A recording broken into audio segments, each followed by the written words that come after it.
Praise the Lord. വിശ്വാസത്തിൻ്റെ ആഴം പ്രകടമാക്കുന്ന ഒരു സംഭവം ഇന്ന് നമ്മൾ ധ്യാന വിഷയമാക്കുകയാണ്. കാനാൻകാരിയുടെ വിശ്വാസം എന്നാണ് ഇത് പൊതുവെ അറിയപ്പെടുന്നത്. മത്തായി എഴുതിയ സുവിശേഷം 15-ാമത്തെ അധ്യായം 28-ാമത്തെ വാക്യം ഞാൻ വായിക്കട്ടെ. യേശു പറഞ്ഞു, സ്ത്രീയെ, നിൻ്റെ വിശ്വാസം വലുതാണ്, നീ ആഗ്രഹിക്കുന്നത് പോലെ നിനക്ക് ഭവിക്കട്ടെ. ആ സമയം മുതൽ അവളുടെ പുത്രി സൗഖ്യമുള്ളവളായി. കാനാൻ ദേശത്തിന് പുറത്തുവെച്ച് നടക്കുന്ന ഒരു സംഭവമാണിത്. സീറോ ഫെനീഷ്യൻ വംശജയായ ഒരു കാനാൻകാരി സ്ത്രീ, അവൾ വിജാതീയയാണ്, ഇസ്രായേൽക്കാരിയല്ല. യേശുവിനെക്കുറിച്ച് കേട്ടു. യേശുവിൻ്റെ അത്ഭുത പ്രവർത്തനത്തിനുള്ള ശക്തിയെക്കുറിച്ച് അവൾക്ക് ബോധ്യമായി. ആ യേശുവിൻ്റെ അടുക്കൽ വന്നാൽ പിശാചുബാധിതയായ തൻ്റെ മകൾക്ക് സൗഖ്യം ലഭിക്കും എന്നവൾ വിശ്വസിച്ചു. ആ ഒരു വിശ്വാസത്തോടു കൂടിയാണ് യേശുവിൻ്റെ അടുക്കിലേക്ക് അവൾ കടന്നു വന്നത്. പക്ഷേ അവളുടെ കേട്ടുകേൾവിയെ, അവളുടെ വിശ്വാസത്തെ മുഴുവനും ചോദ്യം ചെയ്യുന്നതായിരുന്നു യേശുവിൻ്റെ പ്രതികരണം. തികച്ചും അപ്രതീക്ഷിതമായ വിധത്തിൽ യേശു ഒരു മറുപടിയും പറഞ്ഞില്ല. പരിപൂർണ്ണ നിസ്സംഗതയോടുകൂടി അവൻ കടന്നു പോവുകയാണ്. അവൾ പുറകെ വന്ന് ശല്യം ചെയ്തപ്പോൾ ആ ശല്യം സഹിക്കാതെ വന്നതുകൊണ്ടാവാം, അവളോട് അനുകമ്പ തോന്നിയതുകൊണ്ടാവാം, ശിഷ്യന്മാർ പറഞ്ഞു, അവളെ പറഞ്ഞയക്കൂ, അവൾക്ക് വേണ്ടതെന്താണെന്ന് കൊടുത്ത് പറഞ്ഞയക്കൂ, അവൾ പുറകെ വന്ന് നിലവിളിച്ച് ശല്യം ചെയ്യുന്നുവല്ലോ. എന്നിട്ടും യേശു സുഖം കൊടുക്കാൻ തയ്യാറാകുന്നില്ല. കൊടുക്കുന്ന മറുപടി തികച്ചും മനസ്സിലാക്കാൻ ബുദ്ധിമുട്ടുള്ള ഒന്നാണ്. മക്കളുടെ അപ്പമെടുത്ത് നായ്ക്കൾക്ക് കൊടുക്കുന്നത് ഉചിതമല്ലത്രേ. നായെന്ന് വിളിച്ച് അവഹേളിക്കേണ്ട ആവശ്യമുണ്ടോ എന്ന് തോന്നാം. എന്ത് ഇത്ര ക്രൂരമായി യേശു പെരുമാറുന്നു? കരുണയുടെ മൂർത്തിഭാവമാണ് അവരെന്ന് കരുതിയിരുന്നു. പലപ്പോഴും കരളുരുകി കരഞ്ഞ് കണ്ണീരായി പുറത്തു വന്നതാണ് യേശുവിലൂടെ. ഒരുപാട് പേരോട് അവൻ അനുകമ്പ കാണിച്ചിട്ടുണ്ട്. പക്ഷേ ഈ ഒരു വിജാതീയ സ്ത്രീയോട് എന്താ ഇത്ര കരുണയില്ലാതെ പെരുമാറുന്നത്? അവൾക്കത് മനസ്സിലായില്ല. എന്നാലും വിട്ടുകൊടുക്കാൻ അവൾ തയ്യാറല്ല. ആവശ്യക്കാരന് ഔചിത്യബോധമില്ലെന്നാണല്ലോ പറയുക.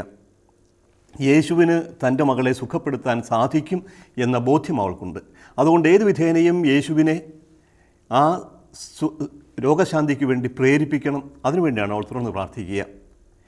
നായെന്ന് വിളിച്ചത് ഒരവഹേളനമായി അവൾ കണക്കാക്കിയില്ല. ഇസ്രായേൽക്കാർ വിജാതീയരെ നായ്ക്കൾ എന്ന് വിളിക്കാറുണ്ടായിരുന്നു.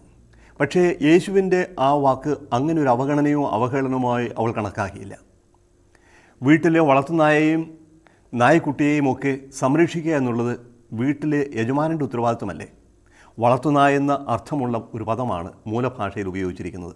അപ്പോൾ വളർത്തുനായാണെങ്കിൽ നായയ്ക്ക് ഭക്ഷണം കൊടുക്കാനുള്ള ഉത്തരവാദിത്വം യജമാനൻ്റേതാണ്. ശരി, യജമാനൻ്റെ മേശയിലെ ഭക്ഷണം അതേപടി വേണ്ട, പക്ഷേ താഴെ വീഴുന്നതെങ്കിലും സ്വീകരിക്കാൻ അർഹതയുണ്ടല്ലോ.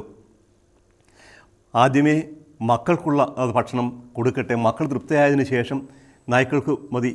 എന്നാലും അതിനോട് തയ്യാറാണ്. അവഹേളനവും അവഗണനയും ഒന്നും പരിഗണിക്കാതെ അവൾ പറഞ്ഞു, അതേ കർത്താവേ, നായ്ക്കളും യജമാനൻ്റെ മേശയിൽ നിന്ന് വീഴുന്ന അപ്പക്കഷ്ണങ്ങൾ ഭക്ഷിക്കാറുണ്ടല്ലോ. അതൊരു വലിയ വിശ്വാസത്തിൻ്റെ പ്രകടനമായിരുന്നു. തന്നെ സംരക്ഷിക്കാനുള്ള ഉത്തരവാദിത്വം തൻ്റെ യജമാനനായ ദൈവത്തിനാണ്. ദൈവത്തിൻ്റെ പുത്രനായ, ദൈവത്തിൻ്റെ പ്രത്യക്ഷ അവതാരമായ യേശുവിൻ്റേതാണ് എന്ന് അവൾ ഏറ്റുപറയുകയായിരുന്നു. അവിടെ യേശു നിരായുധനാക്കപ്പെടുന്നവർ തോന്നും, അഥവാ ഇതുവരെ ഉണ്ടായിരുന്ന മുഖം മൂടി അഴിഞ്ഞു വീഴുന്നത് പോലെ. സ്ത്രീയെ, നിൻ്റെ വിശ്വാസം വലുതാണ്, യേശു പറഞ്ഞു. ആ വലിയ വിശ്വാസം എന്തുകൊണ്ടായിരുന്നു യേശു അവളോട് ഇങ്ങനെ പ്രതികരിച്ചതെന്ന് വ്യക്തമാക്കുകയാണ്. ഇതുവരെ തന്നെ അനുഗമിച്ചിരുന്ന തൻ്റെ ശിഷ്യന്മാരും തന്നെ നേരിട്ടിരുന്ന ഇസ്രായേൽ ജനവും കാണിച്ച അല്പവിശ്വാസത്തിൻ്റെയും അവിശ്വാസത്തിൻ്റെയും ഒക്കെ പശ്ചാത്തലത്തിൽ ഈ വിജാതീയ സ്ത്രീയുടെ വലിയ വിശ്വാസം എടുത്തു കാണിക്കുകയും അവളെ പ്രശംസിക്കുകയുമാണ് യേശു ചെയ്യുന്നത്. പലപ്പോഴും പ്രാർത്ഥനകൾക്ക് ഉത്തരം കിട്ടിയില്ല എന്ന് വരും. പ്രതീക്ഷിക്കുന്നതിന് വിരുദ്ധമായിട്ടായിരിക്കും പലപ്പോഴും സംഭവിക്കുക. നിരാശപ്പെടാതെ പ്രാർത്ഥിക്കുക, ഒരിക്കലും മടുപ്പ് തോന്നാതെ. ന്യായാധിപൻ്റെ അടുക്കൽ നീതിക്ക് വേണ്ടി നിരന്തരമായി ശല്യപ്പെടുത്തിക്കൊണ്ടിരുന്ന വിധവയെപ്പോലെ. വീട്ടിൽ വഴിപോക്കനായി കടന്നു വന്നിരിക്കുന്ന വിരുന്നുകാരന് ഭക്ഷണമൊന്നും കൊടുക്കാൻ നിർത്തിയില്ലാത്തതുകൊണ്ട് അയൽക്കാരനെ അർദ്ധരാത്രിക്ക് പോയി ശല്യപ്പെടുത്തുന്ന ദരിദ്രനെ പോലെ നിരന്തരമായി പ്രാർത്ഥിക്കണം. അത് വിശ്വാസം പ്രകടമാക്കുന്നതാവും. വിശ്വാസമാണ് ദൈവത്തിൻ്റെ ശക്തി നമ്മൾ പ്രവർത്തിക്കാനായിട്ട് പ്രേരകമാവുക. ദൈവം അവഗണിക്കുന്നത് കൊണ്ടല്ല നമുക്ക് അത്യാഹിതം ഉണ്ടാകുന്നത്, ദൈവം കേൾക്കാത്തതുകൊണ്ടല്ല പ്രാർത്ഥന പലപ്പോഴും സ്വീകരിക്കപ്പെടാതെ പോകുന്നത്. വിശ്വാസത്തിന് വളരാനുള്ള, ആഴപ്പെടാനുള്ള ഒരവസരമാണ്. അതുകൊണ്ട് നിരാശപ്പെടാതെ പ്രാർത്ഥിക്കുക. സ്ത്രീയെ, നിൻ്റെ വിശ്വാസം വലുതാണ് എന്ന് പറഞ്ഞതുപോലെ ആ വലിയ വിശ്വാസത്തിന് വേണ്ടി നമുക്കും ശ്രമിക്കുക. കർത്താവിൽ പ്രാർത്ഥിക്കുക. ആമേൻ.